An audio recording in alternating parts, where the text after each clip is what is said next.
What the scariest true story you know? The story of the Lake Nyos. The lake periodically belches a cloud of invisible carbon dioxide gas that suffocates everything within a 16-mile radius. In 1986, over 1,700 people and all their livestock died without even understanding what was happening to them. In the 80s, there was a Mexican cult led by an American named Adolfo Constanzo. They used to kidnap random people from tourist towns and nearby cities and perform human sacrifice on them in their rural Mexican desert compound, usually torturing in elaborate rituals for hours or days before finally letting them die. These rituals included vivisections, castrations, eyeball removal, tongue removal, teeth pulling, skin flaying, hanging, etc. They used amphetamines and cocaine to force the victim to stay awake during the torture and not pass out from shock. The cult believed the more pain and fear they could generate in the sacrifice victim, the more powerful the body parts would be as ritual trinkets and also for food for the cult's sanganga, which is a large ritual cauldron used to store bones, blood, meat, and other valuable items that the cult believed gave them power. They used to make staves out of wired together spinal columns, and they would often eat the victim's eyeballs during the rituals. They are believed to have kidnapped and sacrificed over 26 people to their nganga in their 3 years that they were active from 1986 to 1989. The leader committed suicide when the police showed up at their compound. They arrested 14 cult members, but most people believe there were at least a dozen more that escaped and are still out there. The Nutty Putty Cave. A spelunker got stuck upside down in a narrow cave for 26 hours. Crews tried to pull him out with pulleys, but had to be careful not to break his legs, because that could be fatal with the circumstances he was in. Rescuers even almost dislodged him, only for an anchor to fail at the last second, plunging him back into the crevice. He eventually died, and they sealed the cave shut with him inside. I've told this story before. I'm an eye doctor, and I had a patient come to me with an infected eyelid. 2 other eye doctors tried to treat and failed. They were dumping all sorts of medicine into it, and it wasn't getting any better. At this point, it was swollen and painful for weeks with no improvement despite being on tons of meds. Apparently, neither of them thought to flip the lid upside down, you know that gross trick some kids do with their upper eyelids?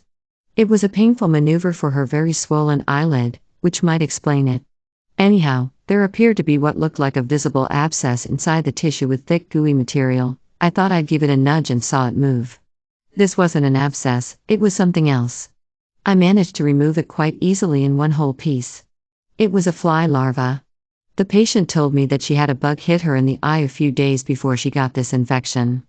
I removed the larva, and within 2 days the wound closed and she was 100% recovered on basic antibiotic eye drops. Yes, I do have the photos from this case for those interested. TLDR, patient had a bug lay an egg in her eyelid, and I removed the larva. A guy in a sinking ship found an oxygen bubble and only drank a sip of Diet Coke every 7 hours. He was rescued after 60 hours after being under constant danger from drowning and even sharks. The story of Jamie Kloss is terrifying. In rural Wisconsin last year, a 14-ish-year-old girl went missing after her parents were murdered in their home. Police arrived within 4 minutes or so, but she is just gone. Of course, speculation is that she was kidnapped, or that she was in on it, or dead, or whatever. Nobody knows because she has completely vanished. 88 days later, in the dead of a northern Wisconsin winter, she runs out into the street to a woman walking her dog. She had been held captive about 40 minutes from her home. All of that is scary enough, but here's the terrifying part. She had never had any contact with the guy that murdered her family and abducted her. One day he was driving to a new job, at which he only lasted a day, and saw her get on the school bus. At that moment he decided that he was going to take her. There was no warning. No grooming. There was absolutely nothing that she or her family could have done to avoid everything. A creepy young man saw her from 100 away and decided that he would murder her family and take her for himself. Alison Boda. On December 18, 1994, Port Elizabeth resident Alison Boda was abducted, raped, stabbed and left for dead by Franz Dutoit and Toons Kruger. They slashed her throat 17 times, so deep she had to hold her own head on as she crawled to the road for help. With her other hand she had to hold in the organs spilling from her stomach, where she had been stabbed more than 30 times. By some miracle the knife thrusts had missed her main arteries, so she did not bleed to death and was able to breathe through her severed trachea. There is a documentary that is on Amazon Prime called Alison. Worth a watch but might be traumatic for some viewers. Trailer 4, Movie Camera. I remember reading ages ago about a guy who was in the military. He got back home after a tour of duty to find his wife and 2 kids dead. They lived in a remote location. Turned out the mom had a sudden heart attack or stroke or something, and the 2 little kids had died of starvation or dehydration as they were too young to care for themselves. Not exactly a ghost story, but as a parent that scares the beep out of me. The murder of the Gruen family. A deranged pedo named Joseph Edward Duncan was already on the run from the cops for a past sexual assault. He was incredibly charming and manipulative, and was truly pure evil. He camped outside a family's rural home, unseen by them. He picked it out after driving past it and seeing children's toys outside. He watched them from afar, got to know their routine with the intent of kidnapping the children, 10-year-old Dylan, 8-year-old Shasta. Jed found the lock on the door was broken, entered the home in the middle of the night and tied up the mom, dad and teenage son. He put Shasta and Dylan in his car and killed the rest of the family with a hammer.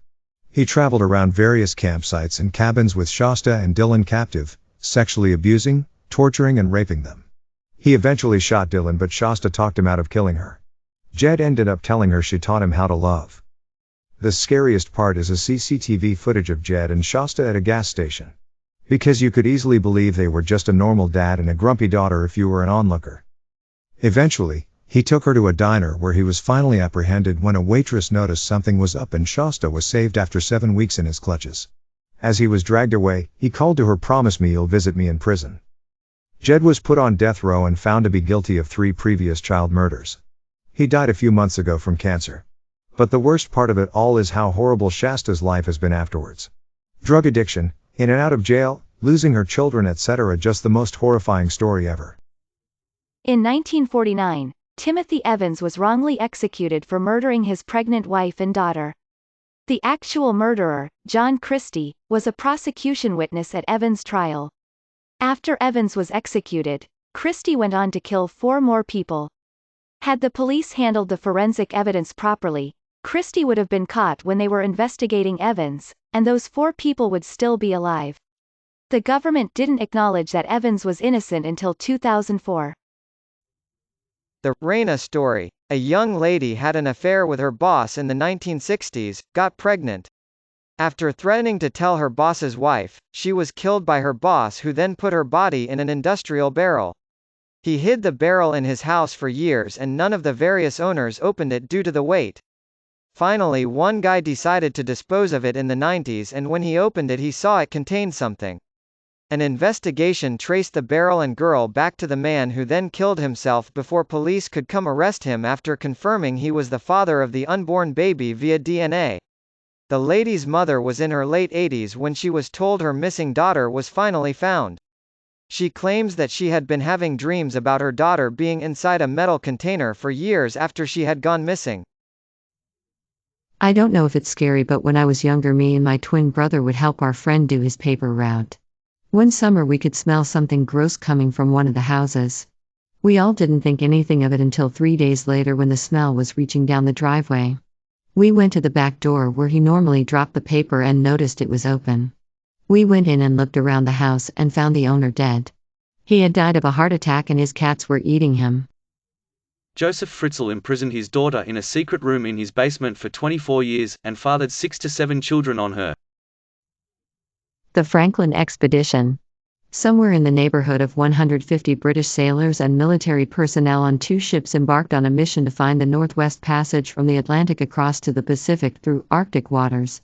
The ships, named HMS Erebus and HMS Terror, 2 former warships reclassified as icebreakers thanks to their sturdier builds, departed British waters in the 1845 and were never seen again.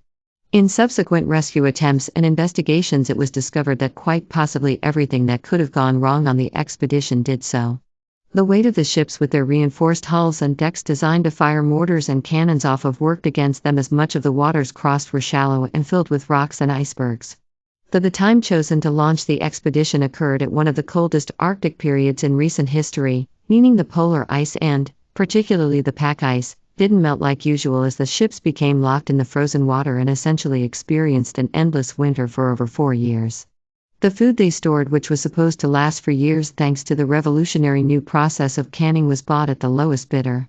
Much of the food was improperly sealed and spoiled, leading to food poisoning, and even the ones that were properly sealed and kept intact were riddled with lead thanks to the soldering used to keep the food inside fresh. In conjunction with the lead pipes in the ships the men would have been drinking out of for years, meant the entire crews of both ships was slowly being infected with all manner of diseases, namely botulism, scurvy and heavy lead poisoning, which also affects the mind, leading to memory loss, heavy paranoia and general mental deterioration, combined with already present tuberculosis that killed a small number of the crew before departing to the Arctic.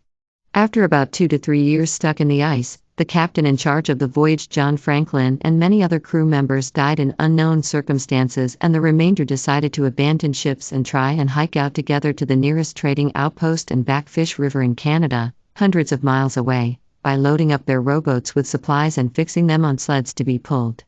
All remaining crew perished on that journey. Their remains discovered by local Inuit/Netsilik tribes, who describe desolate campsites of skeleton-like corpses with hazily built, half-open tents and even human body parts in cook pots, heavily implying that the men resorted to cannibalism in their last desperate hours. I'm not sure what the entire story is, but there was a body discovered somewhere in Siberia. His cause of death was freezing, but something was off. Turns out, he had been attacked by a tiger. The tiger used his jaws and grabbed the guy by his backpack, picked him up over his head, and slammed him so hard that it snapped both of his femurs. Poor dude lived 3 days after the attack, crawling around in the snow. Edit. I appreciate the wholesome award, guys. My maternal grandfather, in the days before hot water on tap, put a big pot on to boil before leaving for work for his wife and kids to bathe with. The pot boiled over and extinguished the flame, and he returned to find them dead of carbon monoxide poisoning. My mother was of his second marriage. The USS West Virginia was a ship damaged during the attack on Pearl Harbor. After the ship was attacked, the people on board heard banging noises coming from inside the ship. Turns out that these noises were people. They were trapped in a room to where they couldn't be broken out of it because of the water that would seep in and drown them, and they couldn't be brought out from the top because of the gases that lingered there that were extremely flammable. When the vessel was salvaged 6 months later, the bodies of these 3 men were found. The other things that remained were empty cans of food and water and a calendar marked from December 7th to December 23rd. This means they were trapped in there for 16 days. They probably kept wondering if they were ever going to make it out, and then had to come to the realization that they might not be saved, and they had the fear of drowning in the tight little compartment of the ship. They had to face the realization that you were going to die and the psychological torture that goes along with it. I worked in forensic medicine. My boss had to perform an autopsy on a chopped-off head that was found by 2 completely traumatized children. The autopsy itself took 7 hours because the person had over 56 different injuries to the head. The silent Gibbon twins, 2 sisters who rarely spoke except to each other. They were sent to separate boarding schools to get them to talk to other people, but entered severe catatonia.